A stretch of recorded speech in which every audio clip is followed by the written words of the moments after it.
Hello and happy Friday, everyone. Thank Good you so much. morning. Good morning, Christine. Hi, Sarah. Nice to see you again.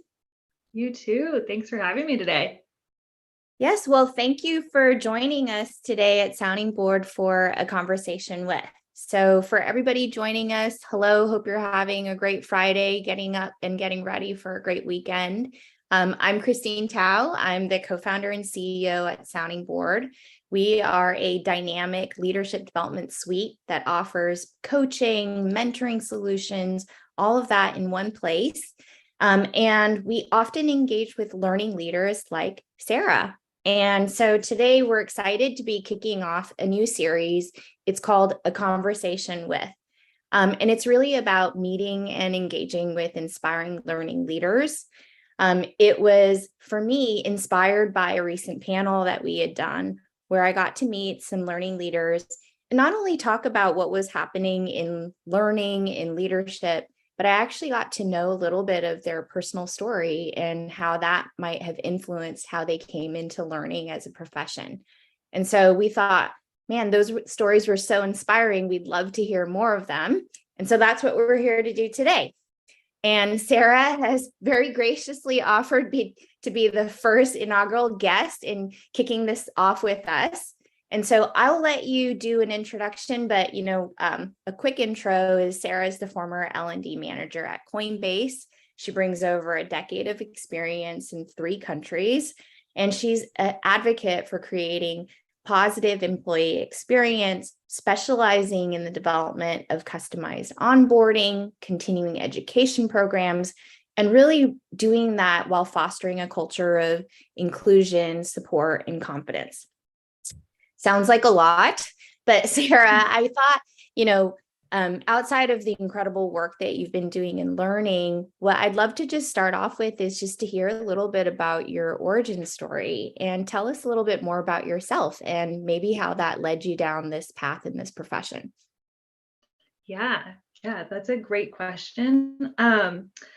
So when I was in university, I had the opportunity to study abroad.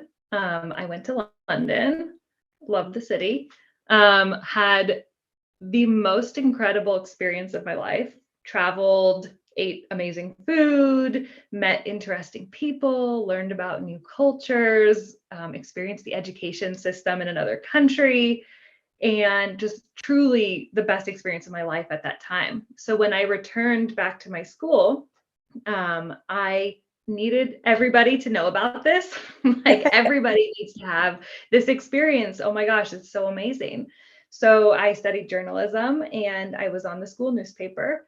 And so what I had done is I took my travel blogs and I created a column for the newspaper called Otters Abroad. We were the Cal State Monterey Bay Otters. So I featured some of my blogs. Yeah, it was just so cute. I featured some of my blogs. I reached out to others in my network, had them write some articles, really just to start spreading the word. But I wasn't convinced that that was enough. I'm like, this doesn't feel quite as like enough outreach as I want. So I was working at the International Programs Office already. And so I started launching these events, these open forum events where myself and others who had studied abroad came and spoke to prospective students. They were able to ask questions about our journeys, about logistics, whatever they wanted. But I started noticing the same faces coming to these events. And I'm like, okay, really, where's the disconnect? What's the challenge that we need to overcome to really get this out there? And I think very obviously finances come to mind. Studying abroad can be very expensive, but the state schools in California have great programs where you can pay tuition, your regular tuition, financial aid is applicable, and then you can go and study at a university abroad. And so I wanted to start spreading the word about those. And I started tabling outside the dining hall, event fairs, information fairs. And I started really spreading the word that way. And that was like a pivotal point in my career, was learning that if you arm people with information, resources, knowledge, support, they can really achieve their goals. So that is a theme that I've just carried with me. I landed in learning and development very organically throughout my career, but it's that principle that really has driven me. That, and then also just my passion for travel, which obviously led me to live in some interesting places like Madrid and Andorra. So that's really kind of where I got my kickstart.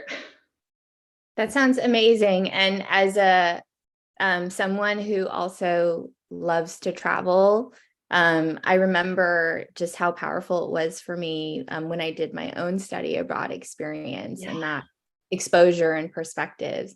I love that it was so that for you that there was this connection to you love the experience and you wanted to share more of that with others. How does that idea sort of come into the way that you think about learning in a corporate context and, as you moved more into private companies and enabling learning for others? Yeah, I would say that element, in addition to designing like learning experiences, really comes to play in my people management area of my career. And what I mean by that is, as I have, had the opportunity to move up to be able to lead teams of people, is really leaning on that. I want them to also have that experience or the experience that they want. But bringing that into like coaching and mentoring others on their route in their career.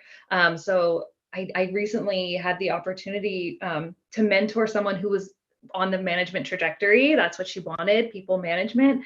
And so taking my own experiences and being able to help her and coach her to achieve that. And so I think in people management, that's where that comes in, right? You want others to excel. You want others to have opportunities that you have had. And you don't want to do anything to hold them back at all. Yeah, I know, absolutely. And certainly we think a lot about that at Sounding Board as well, right?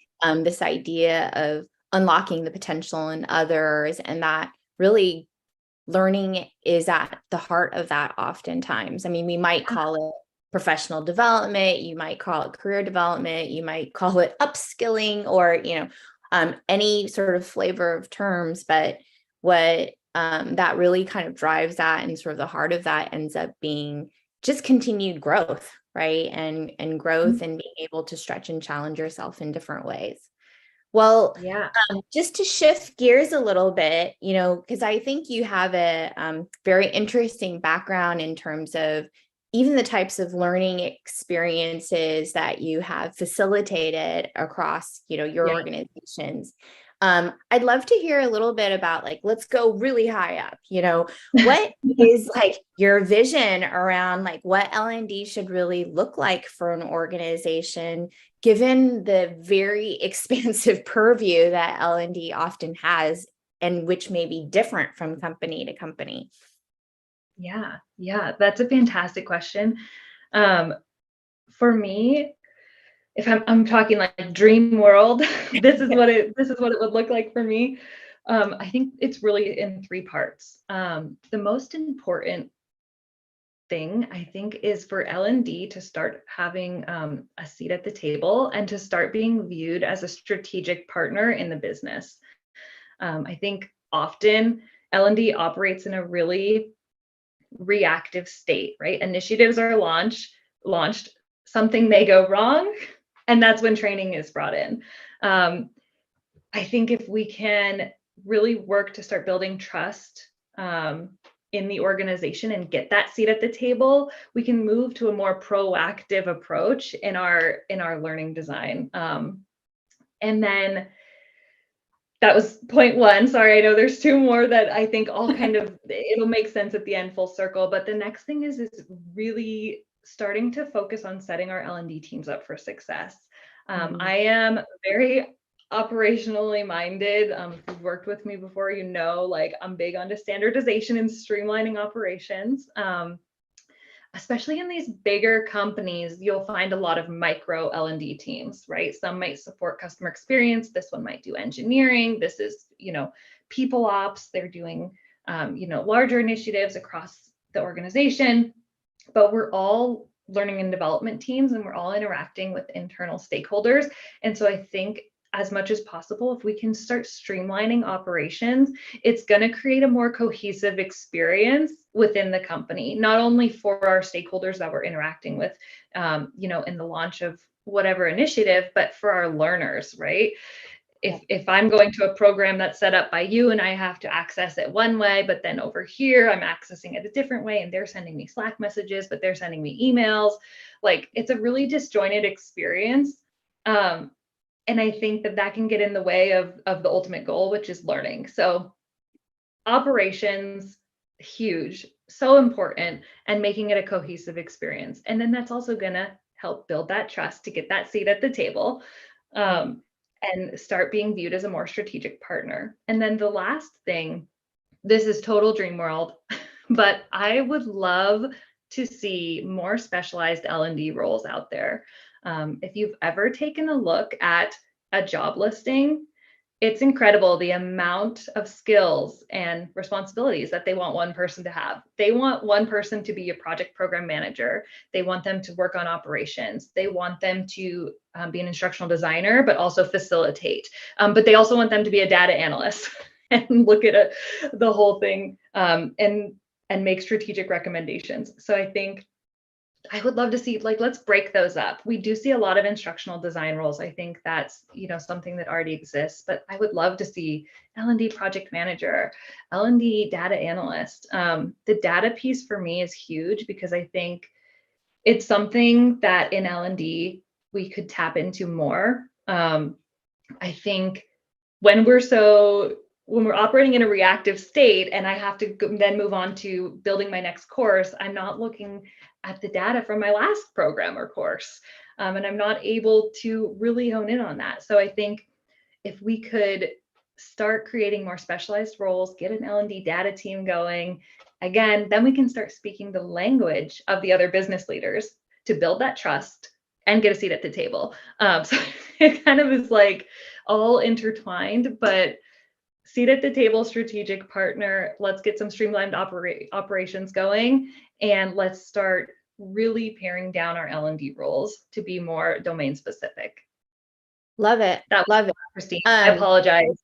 No, because you brought it full circle. I'm curious where you think technology plays in the role of streamlining ops, because, your example you gave was disparate systems or disparate experiences. Do you see technology as a core part of the operations, or how do you think about that?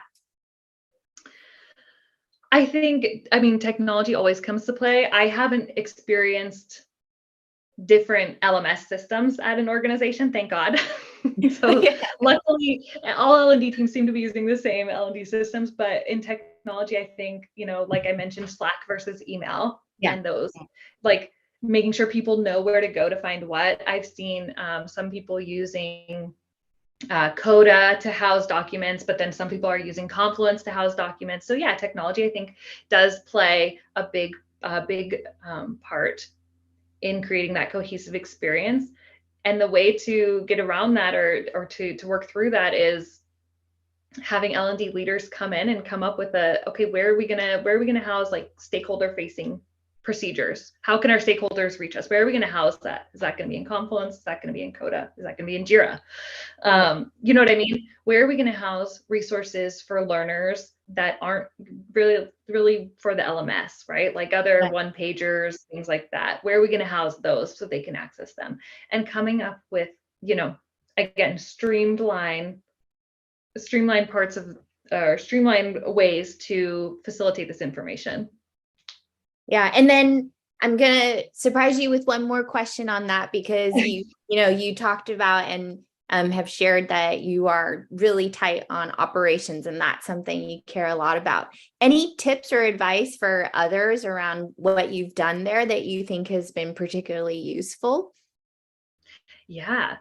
One of my most recent initiatives was streamlining the intake process for a team. At Coinbase, I was promoted to manager and moved to a whole new team. And an intake process, and when I say intake, I mean when an internal partner wants to request a training, How are they doing that? Are they Mm-hmm. pinging you, or are they, submitting a form? So there was a skeleton of an intake process that existed in Jira. And what I did was really worked to elaborate on that. So that way we could get all of the information that we needed up front. And that really cuts down on time back and forth in Slack with someone. Oh, okay, when was it? Oh, how many learners? What's the roster? What's the information? Where's the documentation for this? So really elaborating on that intake process. That way we can get all the information that we need right up front to then start making next steps to cut down on that time that we're going to be spending back and forth.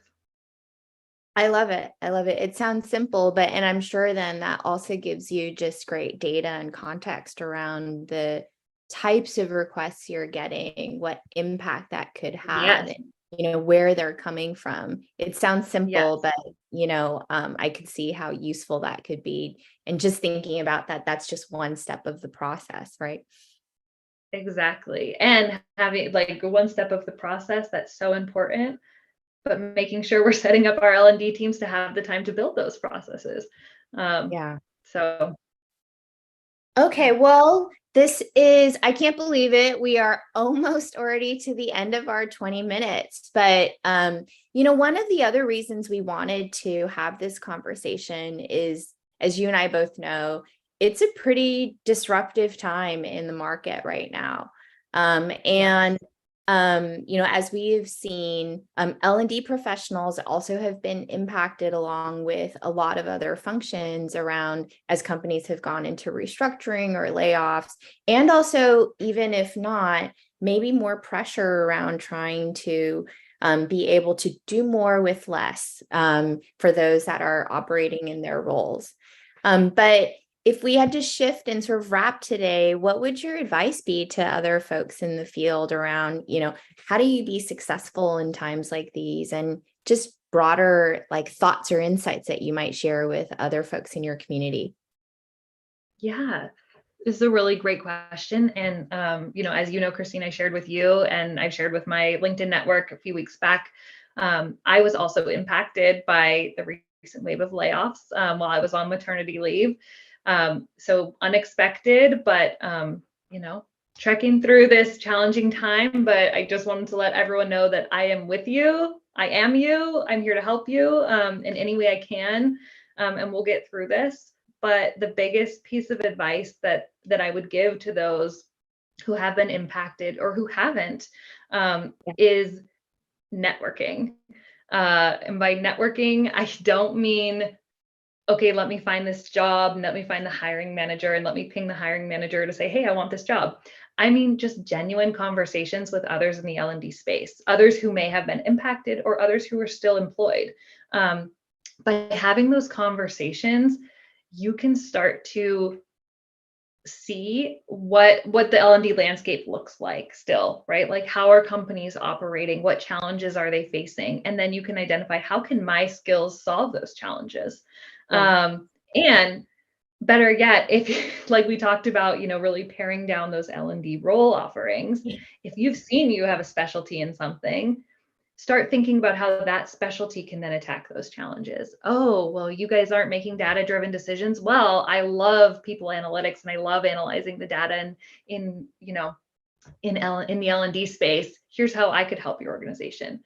But yeah, going into conversations just with genuine curiosity, I think is really going to help you during this time. You never know where those conversations will lead. Honestly, I had one just a few weeks ago that led us here, right? Like, it was like a conversation which led me to meeting you, which led us to having this, this platform. So just keep an open mind and keep learning. Oh my goodness. I thought I turned off my notifications, but obviously I didn't do a very good job.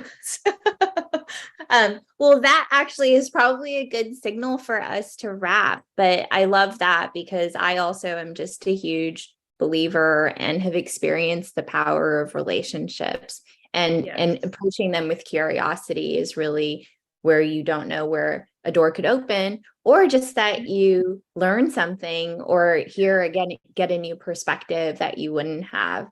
And so, Sarah, if we're going to wrap up, one of the things we've loved in working with L&D and community is just what you've sort of stated, how much support there is amongst the community and this natural curiosity to learn.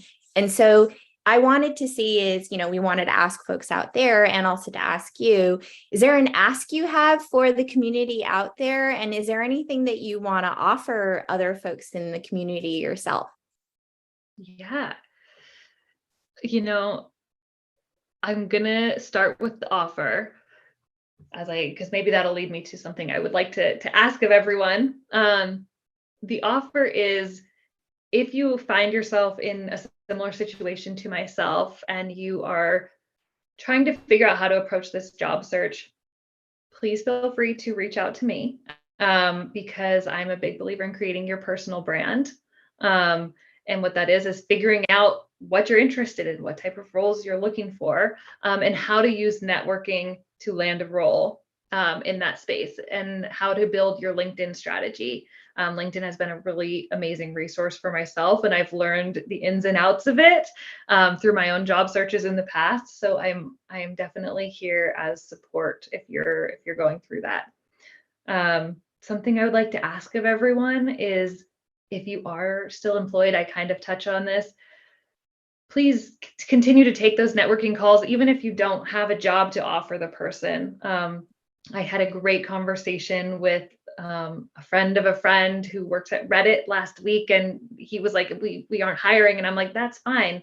And we just had a great conversation where he showed me like some cool tools they were using and some cool initiatives they were working on. And he even was so kind as to send me an email with like listing out some conferences that were coming up that he found useful. So yeah, if you find yourself still employed, like, please continue to take calls, even if you can't, offer them a role. What else can you offer? And think about that. I love that. I love that. And I think it's always like, one conversation leads to another, right? And opening up a perspective, or even just a learning that you'll likely take into whatever next role that you take on. Yeah. Well, Sarah, I really appreciate the conversation today. I learned a ton, and I really enjoyed hearing how passionate you are for travel. Hopefully both of us will find some more time for that.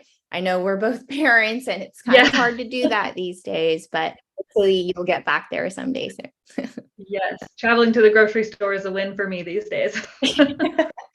I do remember that as well. Well, thank you everyone for joining us for a conversation today with Sarah Carroll. And we hope that you'll join us. This is a series we're launching for every Friday, where we get to have conversation with really interesting learning leaders and get to know them a bit better, and hopefully get ourselves a little bit smarter about what's happening in the learning space. Thank you so much, Christine. This was so fun. Really enjoyed it, and look forward to continuing to watch the series. Awesome. Thanks, Sarah. All right. See you. Bye.